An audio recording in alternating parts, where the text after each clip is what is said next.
आज डॉक्टर बाबासाहेब आंबेडकर यांचा महापरिनिर्वाण दिन या दिनानिमित्त आपण सर्वजण या ठिकाणी एकत्रित जमलेलो आहोत.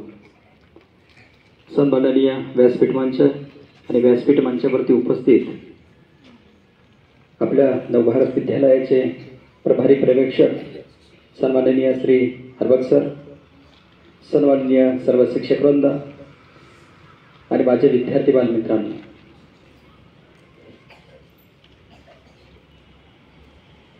आज आपण डॉक्टर बाबासाहेब आंबेडकर यांचा महापरिनिर्वाण दिन साजरा करत असताना या महापरिनिर्वाणानिमित्त आपणा सर्वांनी या महामानवाची यशोगाथा आणि शिक्षण कोणत्या पद्धतीने घेतलं आणि या शिक्षणामुळे काय होऊ शकतं याचा सर्व वृत्तांत आपण ऐकला.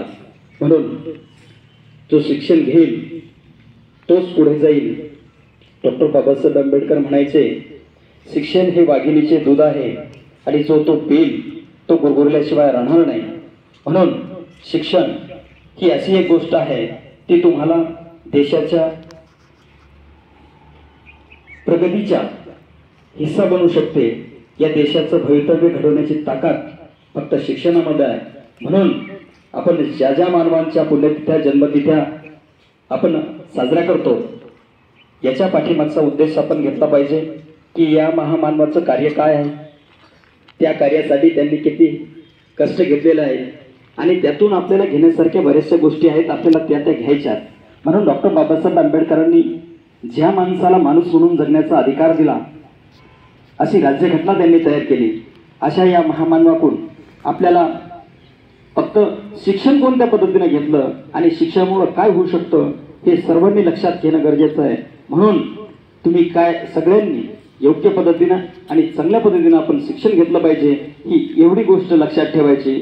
आपण प्रत्येक कार्यक्रमातून आणि प्रत्येक महामानवाच्या कार्यक्रमातून कोणत्याही कार्यक्रमातून आपल्याला अशी एखादी गोष्ट घ्यायची की ती आपल्या लाईफमध्ये बदल घडला पाहिजे, आपल्या जीवनामध्ये त्या गोष्टीमधून बदल झाला पाहिजे आणि आपण कुठंतरी साध्या व्यक्तिमत्वाकडून एक उत्तुंग व्यक्तिमत्व आपलं कसं होईल. आपण माणसाचं माणुसकी पण कशामध्ये आहे याचा सर्व वृत्तांत आपल्याला डॉक्टर बाबासाहेब आंबेडकरांच्या चरित्रातून दिसतो. म्हणून आपण एक गोष्ट आज ठरवायची की प्रत्येक कार्यक्रमामधून आपल्याला कोणती ना कोणती 1, 2, 3 जेवढ्या घेता येईल तेवढ्या चांगल्या गोष्टी घ्यायच्या आणि त्याच्याकडे काय करायचं, आपल्याला मार्गक्रमण करायचं. म्हणून शिक्षण हे सगळ्यात पहिले लक्षात ठेवायचे की शिक्षण हे महत्त्वाचं आहे. शिक्षण हे महत्त्वाचं आहे. म्हणून चांगल्या पद्धतीचं शिक्षण घेणं हे आपलं कर्तव्य आहे आणि ते आपण घेतलं पाहिजे. एवढीच गोष्ट आपल्याला डॉक्टर बाबासाहेब आंबेडकरांच्या त्यांच्या व्यक्तिमत्वावरून घ्यायची आणि पुढील कार्यक्रम जे होतील त्याच्यामधून सुद्धा आपण गोष्टी घेत राहू. धन्यवाद.